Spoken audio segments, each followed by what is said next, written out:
Bien sûr, il y a eu des évolutions sur le plan économique qui ont amené les Noirs qui étaient sur place, dans le Mississippi, dans les États du Sud, ces Noirs libérés, ils ont été amenés, à cause de la crise économique, à vouloir eux aussi se déplacer. Et les musiciens vagabonds leur avaient donné cet exemple. Ce qui fait que petit à petit, ces musiciens vagabonds sont devenus des exemples moraux, des exemples à suivre. Ce qu'ils disaient dans leurs chansons devenait une philosophie, petit à petit. Une philosophie au petit sens du terme. Il ne s'agit pas de système comme le système de Kant ou bien le système de Hegel. Il ne s'agissait pas de ça. C'est jamais thématisé à ce point-là.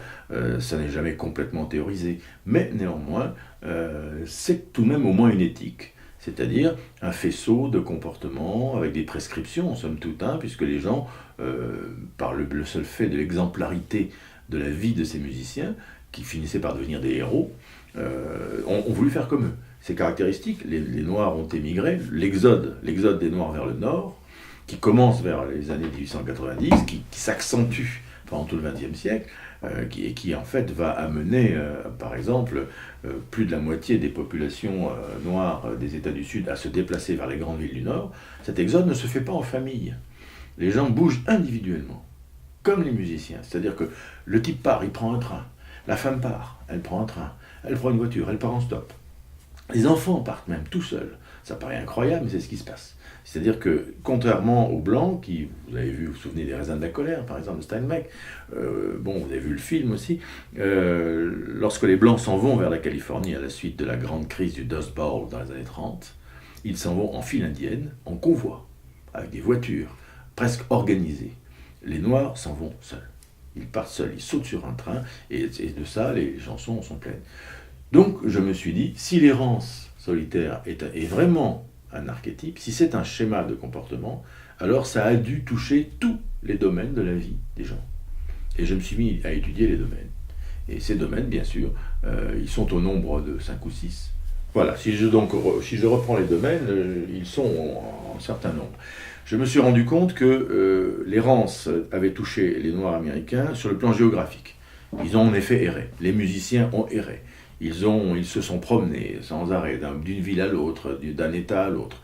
Les blues, quand on les lit, sont une véritable carte de géographie. Le nombre de villes et d'états qui sont cités forment une forme de nébuleuse.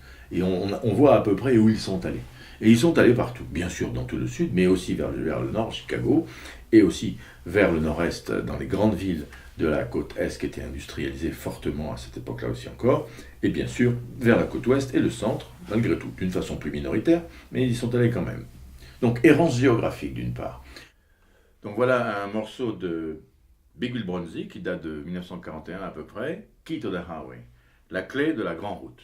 Les highways à l'époque, ce ne sont pas encore des autoroutes.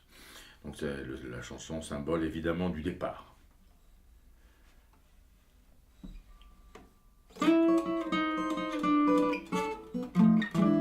I got a key to the highway.